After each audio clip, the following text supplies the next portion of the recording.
Good morning students. देखिए बेटा, मैं आपको थर्ड लेसन पढ़ा रहा था पॉजिटिव हेल्थ, और थर्ड लेसन में मैंने आपको 8 पैसेज पढ़ा दिए हैं। आज इस वीडियो में मैं आपको 9वां पैसेज पढ़ाऊँगा। तो देखिए passage number 9। We should also understand our parental responsibilities to the world environment. देखिए बेटा, इसमें लेखक बताते हैं कि संसार के वातावरण के प्रति, वर्ल्ड एनवायरनमेंट, संसार के वातावरण के प्रति हमारे अभिभावकीय उत्तरदायित्व, पेरेंटियल रिस्पॉन्सिबिलिटीज़, अभिभावकीय उत्तरदायित्वों को अंडरस्टूड समझना चाहिए। बताया कि हमें विश्व वातावरण के प्रति हमारे जो अभिभावकीय जो उत्तरदायित्व हैं उनको हमें समझना चाहिए।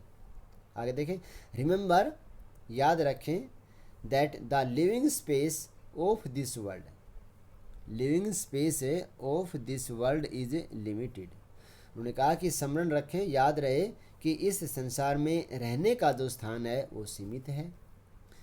We should have enough space, कहते हैं कि हमें पर्याप्त रूप से स्थान फॉर आवर फ्यूचर जनरेशन, हमें पर्याप्त रूप से स्पेस, स्थान फॉर आवर फ्यूचर जनरेशन, हमारी भावी पीढ़ी के लिए या भविष्य में आने वाले जनरेशन के लिए, लोगों के लिए हमें उचित स्थान छोड़ना चाहिए।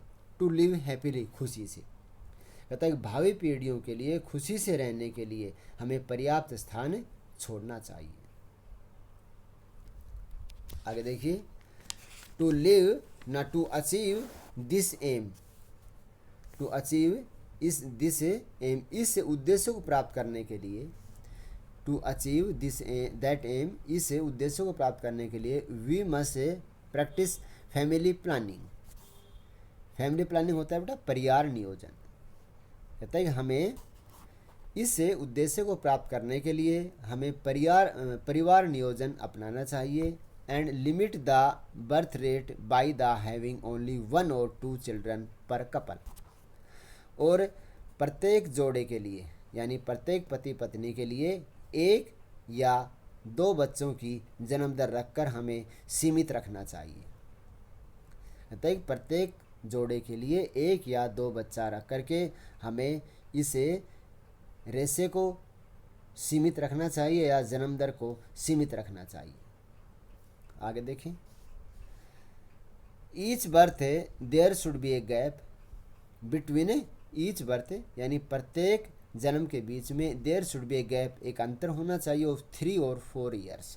प्रत्येक बच्चे के जन्म के बीच में 3 या 4 वर्ष का अंतर होना चाहिए। सो दैट, ताकि each child is not deprived of a one right to the sufficient parental love and care, ताकि कहता है 3 या 4 वर्ष का गैप इसलिए होना चाहिए ताकि प्रत्येक बच्चा, नॉट डिप्राइव्ड होता है वंचित नहीं हो, right the sufficient parental love and care, अपने माता पिता के पर्याप्त रूप से प्रेम और देखभाल, कहता है ताकि प्रत्येक बच्चा अपने माता पिता का पर्याप्त प्यार और पर्याप्त रूप से देखभाल के अधिकार से वंचित नहीं हो। इसलिए 3 से 4 वर्ष का बीच में गैप होना आवश्यक है। आगे देखें,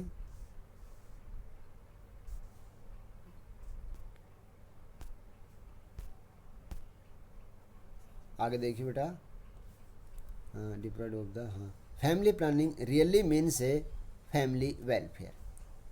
दया की फैमिली प्लानिंग यानी परिवार जो नियोजन है रियली वास्तव में मीन्स फैमिली वेलफेयर, अर्थात परिवार नियोजन का असली जो अर्थ होता है वो परिवार कल्याण होता है। As it helps to keep women healthy enough to contribute a happy home environment. कहते हैं कि यह स्त्रियों को एक खुशहाल घर देने में सहायता करता है, एक हैप्पी होम एनवायरनमेंट। कहता है जब हम परिवार नियोजन अपनाएंगे तो इससे क्या होता है कि स्त्रियों को एक खुशहाल घर देने में सहायता मिलती है। A happy healthy mother is a key of the welfare of the whole family. और बताया कि एक खुश और स्वस्थ माता, ए हैप्पी हेल्दी मदर, एक खुश और जो स्वस्थ जो माता है वह पूरे परिवार के कल्याण की एक कुंजी है। की कुंजी, welfare of the whole family, पूरे परिवार के कल्याण की एक कुंजी मानी जाती है। बेटा ये आपका 9वां पैसेज था। अब इससे आगे देखें पैसेज नंबर 10। देखिए, the mind is a most important in the maintenance of a positive health. देखिए बेटा, कहता है mind is the most important to the maintenance of positive health. Positive health आदर्श स्वास्थ्य। एक आदर्श स्वास्थ्य को बनाए रखने के लिए हमारा जो मन है वो सबसे महत्वपूर्ण है, या हमारा जो मस्तिष्क है वो सबसे महत्वपूर्ण है। मोस्ट इम्पॉर्टेंट, सबसे महत्वपूर्ण है। मेंटेनेंस, बनाए रखना। द पॉजिटिव हेल्थ, एक आदर्श स्वास्थ्य। एक आदर्श स्वास्थ्य बनाए रखने के लिए हमारा जो मस्तिष्क है वो सबसे महत्वपूर्ण है। आगे देखें, to develop a healthy mind is it a important to learn to relax property. उसमें बताया कि स्वस्थ मस्तिष्क के विकास के लिए, स्वस्थ मस्तिष्क के विकास के लिए उचित रूप से तनाव मुक्त रहना सीखना बहुत आवश्यक है।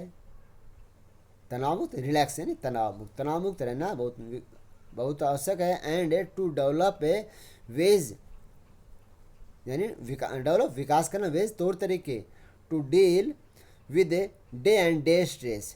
डे एंड डे स्ट्रेस, दिन प्रतिदिन का जो तनाव होता है, उसमें बताया दिन प्रतिदिन के तनाव से मुक्ति प्राप्त करने के लिए ऐसे तरीकों का विकास करना भी, ऐसे तरीकों को विकसित करना भी बहुत ही महत्वपूर्ण है।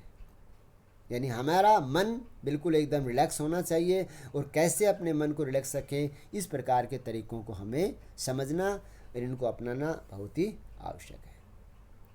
आगे देखें, मैनी डिजीज, बहुत सी बीमारियां, such as high blood pressure. कहते हैं बहुत सी बीमारियां जैसी उच्च रक्तचाप, एंड सम हार्ट प्रॉब्लम्स, और कुछ हृदय संबंधी जो बीमारियां होती है, are due to the related to stress. कहता है हृदय संबंध, उच्च रक्तचाप और हृदय संबंधी जो बीमारियां होती हैं वो तनाव से संबंधित हैं। वो कैसे होते हैं? तनाव से संबंधित है। सो इसलिए by using the relaxation technique you may avoid many health problems. कहता है सो इसलिए बाय यूजिंग रिलैक्सेशन टेक्निक कहता है इसलिए तनाव मुक्त रहने के लिए जो तकनीकी हैं उन तकनीकियों का प्रयोग करके स्वास्थ्य की अनेक जो समस्याएं होती है उसको हम अवॉइड कर सकते हैं या उनसे बच सकते हैं। हेल्थ प्रॉब्लम्स, स्वास्थ्य संबंधी बीमारियां, तकनीकियों का में अवॉइड, दूर रह करके, उनसे बच करके। इसलिए तनाव मुक्त रहने के लिए जो तकनीकी का प्रयोग करते हैं उसको तुम स्वस्थ रहने में अनेक बीमारियों से बच सकते हैं या अनेक बीमारियों को अवॉइड कर सकते हैं। आगे देखिए, however even when we enjoy good health, फिर भी जब हम एक अच्छा स्वास्थ्य लेते हैं या अच्छे स्वास्थ्य का आनंद लेते हैं, एंजॉय गुड हेल्थ, एक अच्छे स्वास्थ्य का आनंद लेते हैं, डिजीज में ओके, और तो कहते हैं जो बीमारियां होती है वो आ ही जाती हैं। तो हम अच्छे स्वास्थ्य का जीवन व्यतीत कर रहे हैं लेकिन फिर भी कुछ बीमारियां आ जाती हैं। अकॉर्डिंगली इंटरनेशनल स्टेटिस्टिक्स होते हैं आंकड़े, कहता है कि अंतर्राष्ट्रीय आंकड़ों के अनुसार ईच पर्सन, प्रत्येक मनुष्य, at a risk of becoming sick और injured about twice a year on average. जो अंतर्राष्ट्रीय जो आंकड़े हैं उनके अनुसार कहते हैं प्रत्येक व्यक्ति बीमार होना या फिर चोट लग जाना औसत रूप से, एवरेज रूप से वर्ष में 2 बार खतरा होता है। एवरेज यानी औसत रूप में, यानी जब कभी हम बीमार होते हैं या हमें जब चोट लग जाती है तो औसत रूप से ये 2 बार होने का, वर्ष में 2 बार होने की एक एवरेज मानी जाती है। ये अंतर्राष्ट्रीय आंकड़े बनाए गए हैं।